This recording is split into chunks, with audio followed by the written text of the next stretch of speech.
आदिशक्ति जगदम्बा मैया की जय।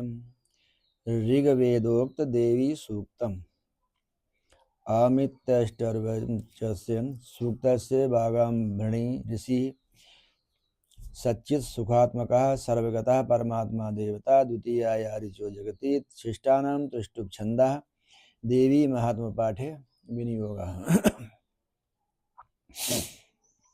ध्यानम्। ओम सिंहस्था शशिशेखरां मरकतप्रख्यैः चतुर्भिर्भुजैः शङ्खं चक्रधनुशराशदति नेत्रैस्त्रिभिः शोभिताम् आमुक्ताङ्गधारकङ्कणकाञ्जीर्णनूपुरां दुर्गा दुर्गतिहारिणीं भवतु नो रत्नोल्लसत्कुण्डलाम्। जो सिंह की पीठ पर विराजमान है, जिनके मस्तक पर चंद्रमा का मुख है, जो मरकत मणि के समान कांति वाली हैं, अपनी चार भुजाओं में शंख चक्र धनुष और बाण धारण करती हैं, तीन नेत्रों से सुशोभित होती हैं, जिनके भिन्न भिन्न अंग बांधे हुए बाजूबंद हार कंकण खनखनाती हुई करधनी और रुंझुन करते हुए नूपुरों से विभूषित हैं, तथा जिनके कानों में रत्न जटिल जटित कुंडल झिलमिलाते रहते हैं, वे भगवती दुर्गा हमारी दुर्गति दूर करने वाली हूँ। देवी सूक्तम अहम रुद्रेभिरवसुभिश्चराम्यहमादित्यैरुतविश्वदेवैः अहम मित्रावरुणो भा बिभर्म्यहम इंद्राग्नि अहमश्विनो भा अहम सोममानसं बिभर्म्यहं तुष्टारमतपूषणं भगम् अहम ददामि द्रवणं हविषमते सुप्रावे यजमानाय सुन्वते। महर्षि अम्भृण की कन्या का नाम बाघ था। वो बड़ी ब्रह्म ज्ञानी थी। उसने देवी के साथ अभिन्नता प्राप्त कर ली थी। उसी के ये उद्गार हैं। मैं सच्चिदानंदमयी सर्वात्मा देवी रुद्र वसु आदित्य सब विश्व देवगणों के रूप में विचरती हूँ। मैं ही मित्र और वरुण दोनों को, इंद्र और अग्नि को तथा दोनों अश्विनी कुमारों को धारण करती हूँ। मैं ही शत्रुओं के नाशक आकाशचारी देवता सोम को, तुष्टा प्रजापति को तथा पूखा और भग को धारण करती हूँ। जो हविष्य से संपन्न हो देवताओं को उत्तम हविष्य की प्राप्ति कराता है तथा उन्हें सोमरस से के द्वारा तृप्त करता है, उस यजमान के लिए मैं ही उत्तम यज्ञ का फल और धन प्रदान करती हूँ। अहम राष्ट्रीय संगमनी वसूनां चिकितुषी प्रथमा यज्ञानां तां मां देवा विदधु पुरुत्रां भूरिस्थात्रां भूर्यावेशयन्ति मया नो अन्नमत्तियो विपश्यति यः प्राणिति यायीं शृणोत्युक्तम् अमन्तवो मात उपक्षियन्ति श्रुधि श्रुतं श्रद्धिवं ते वदामि। मैं संपूर्ण जगत की अधीश्वरी, अपने उपासकों को धन की प्राप्ति कराने वाली, साक्षात करने योग्य परब्रह्म को अपने से अभिन्न रूप में जानने वाली तथा पूजनीय देवताओं में प्रधान हूँ। मैं प्रपंच रूप से अनेक भावों में स्थित हूँ। संपूर्ण भूतों में मेरा प्रवेश है।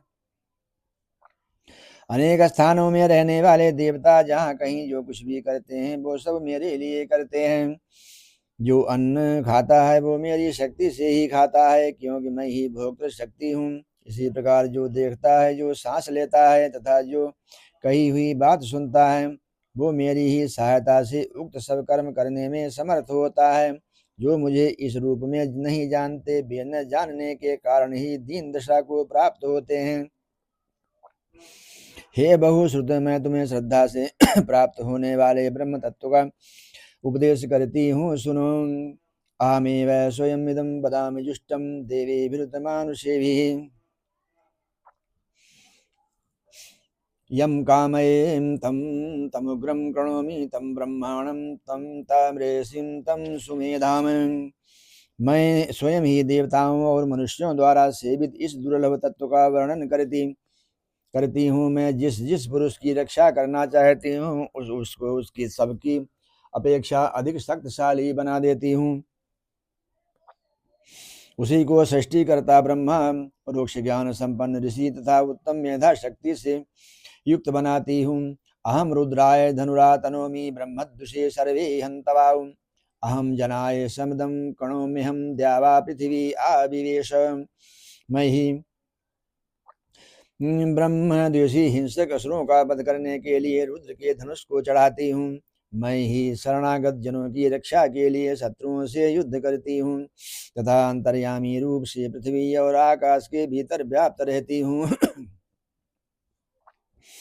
अहम शुभे पितरमस्य मूर्धन्मम योनिरप्स्वन्तः समुद्रे ततो वितिष्ठे भुवनानुविश्वो तामूं द्यां वर्ष्मणोपयं स्पृशामि। मैं ही इस जगत के पिता रूप आकाश को सर्वाधिष्ठान स्वरूप परमात्मा से उत्पन्न करती हूँ।